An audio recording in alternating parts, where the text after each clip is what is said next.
Ramakrishna শরণম YouTube চ্যানেলে সকল রামকৃষ্ণ ভক্তমণ্ডলীকে স্বাগত। আজকের পাঠের বিষয় শ্রী শ্রী মা বলেন, ইচ্ছে করে অনর্থক কঠোরতা করবে না। জননীং শারদাং দেবীং রামকৃষ্ণম জগদ্গুরুম পাদপদ্মে তয় শ্রিত্বা প্রণমামি মুহুর্মুহু। মা আমাকে বলেছিলেন, ইচ্ছে করে অনর্থক কঠোরতা করবে না। ভিক্ষে চাইতে গেলে হয়তো লোকের উপহাসের পাত্র হয়েছি। সাদা কাপড়ে ব্রহ্মচারীর পোশাকও হয়তো ভিক্ষে না পাবার একটা কারণ। প্রতিদিন মাইল ২০ করে হাঁটতাম আমি। এইভাবে একদিন বাংলা বিহার বর্ডারে একটি গ্রামে পৌঁছালাম। গ্রামটির নাম বীরপুর। একটা শিব মন্দিরের সন্ধান পেলাম সেখানে। রাতের মতো আশ্রয় নিলাম। প্রচণ্ড মশা। বুঝলাম রাতে সেখানে থাকা সম্ভব হবে না। বসে বসে মশা তাড়াচ্ছি। এবার মায়ের আশীর্বাদের খেলা দেখলাম। প্রায় রাত্রি ৯টার সময় মন্দিরের পূজারী এলেন।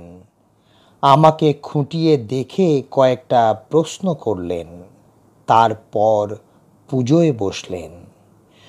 পুজো শেষ হলে আমাকে বললেন, मेरे साथ घर में चलिए, यहाँ रात में भालू और जानवर भी आता है। আমি না বলতে যাচ্ছিলাম, কিন্তু মায়ের কথা মনে পড়ল, ইচ্ছে করে কঠোরতা করবে না। কাজেই তার সঙ্গ নিলাম। পূজারীর সঙ্গে তাদের বাড়িতে গেলাম। পূজারীর বৃদ্ধা মা আমাকে দেখে খুব খুশি হলেন। জপ আহ্নিক করার জন্য তাদের ঠাকুর ঘরে আমাকে বৃদ্ধা নিয়ে গেলেন। ঠাকুর ঘরে গিয়ে তো আমি চমকে উঠলাম। দেখি দেবদেবীর মধ্যে শ্রী রামকৃষ্ণ দেবেরও ছবি আছে। অভিভূত হয়ে গেলাম। চোখে জল এসে গেল নিজের অজান্তে। মনে যে কি আনন্দ বিশ্বাস এলো, কি বলবো। বৃদ্ধা স্নেহে যত্নে ৩ রাত্রি ওখানে আটকে গেলাম। পায়ের ফোস্কায় মলম লাগালেন, মুচকে যাওয়া ব্যথায় চুন হলুদ দিলেন। ৩ দিন পর মনে হলো আমি বেশ সুস্থ। এবারে আবার হাঁটা শুরু করতে পারি। সেই বৃদ্ধা বললেন, না বাবা, তুমি এখনো দুর্বল। একা এতটা পথ হেঁটে কাশিতে গিয়ে তপস্যা করতে পারবে না। তুমি ট্রেনে যাবে। এই নাও তোমার ট্রেনের টিকিট। মায়ের কথা মনে পড়ল। কাজেই এবারেও না বলতে পারলাম না। বৃদ্ধা ও তার ছেলের কাছে তাদের ঠাকুর ঘরের ছবিটির ইতিহাস শুনেছিলাম। ছেলেটি একবার কাশী বেড়াতে যান। সেখানে একটা হোমিওপ্যাথি ওষুধের দোকানে ক্যালেন্ডারে ঠাকুরের ছবিটি দেখে চেয়ে নিয়ে আসেন। দোকানেই জিজ্ঞাসা করে জেনেছিলেন ছবিটি শ্রী রামকৃষ্ণ পরমহংসদেবের।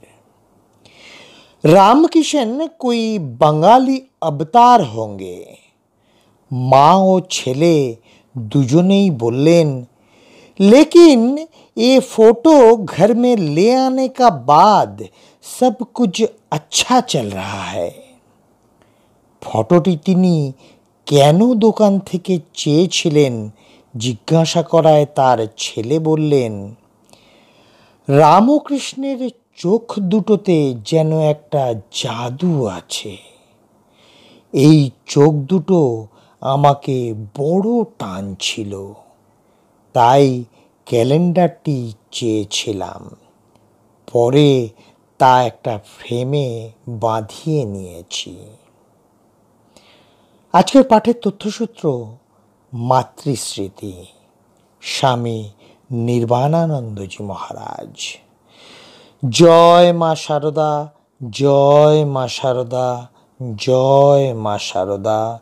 জয় ঠাকুর রামকৃষ্ণ পরমহংসদেব, জয় ঠাকুর রামকৃষ্ণ পরমহংসদেব, জয় ঠাকুর রামকৃষ্ণ পরমহংসদেব।